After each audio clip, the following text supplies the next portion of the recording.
اہل شام اور عراق کے درمیان مال غنیمت کی تقسیم۔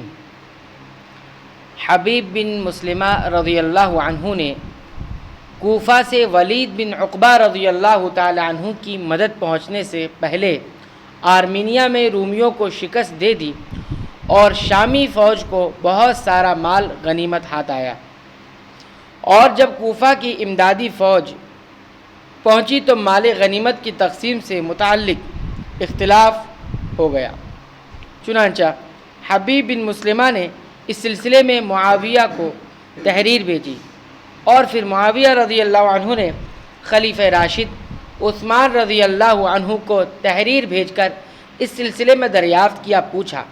عثمان رضی اللہ عنہ نے اہل شام کو یعنی شام والوں کو حکم فرمایا کہ وہ مال غنیمت کی تقسیم میں عراق والوں کو شامل کر لیں۔ حبیب بن مسلمہ رضی اللہ عنہ نے یہ حکم نامہ شامی فوج کو پڑھ کر سنایا۔ سب نے امیر المؤمنین عثمان رضی اللہ عنہ کے لیے سمع و طاعت کا اظہار کیا، یعنی سنا اور ماننے کو اظہار کیا۔ پھر یہ مال غنیمت شامی اور عراقی دونوں فوجوں کے درمیان تقسیم کیا گیا۔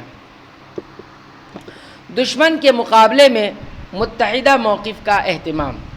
عثمان رضی اللہ عنہ کے دور میں عبداللہ بن عامر رضی اللہ عنہ نے خراسان پر قیس بن الہیثم سلمی کو اپنا نائب مقرر کیا۔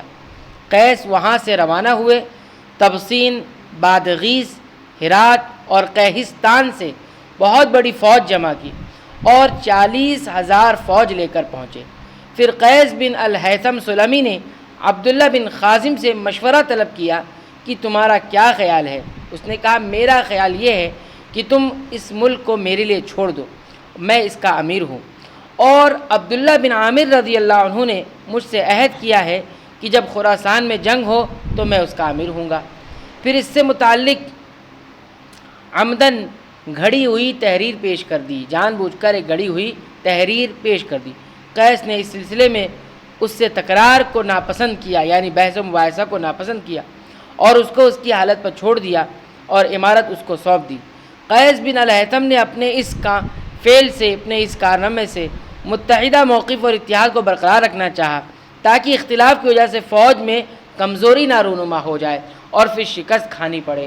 بہرحال اللہ کے فضل سے دشمن پر مسلمانوں کو فتح حاصل ہوئی۔ اس وقت وہ غلط تھے، پھر بھی لیکن ایک اختلاف نہ ہو جائے، اور ابھی متحد ہونا ضروری ہے، اس وجہ سے اس کو کچھ نہیں کہا۔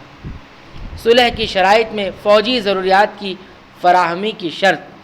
عثمان رضی اللہ عنہ کے دور میں اسلامی فتوحات کا سلسلہ انتہائی بڑھ گیا، جس کی وجہ سے آپ کے جرنیل بعض صلح کے معاہدوں میں یہ شرط رکھتے تھے کہ مویشی، کھانا پینا جس کی اسلامی فوج کو زیادہ راہ، خوراک اور نان و نفقہ کے طور پر ضرورت پڑ سکتی ہے، اس کی فراہمی یہ لوگ کریں گے تاکہ فتوحات میں مدد ملے۔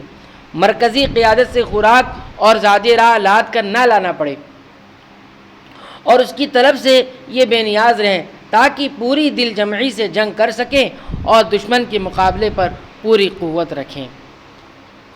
دشمن سے متعلق معلومات جمع کرنا۔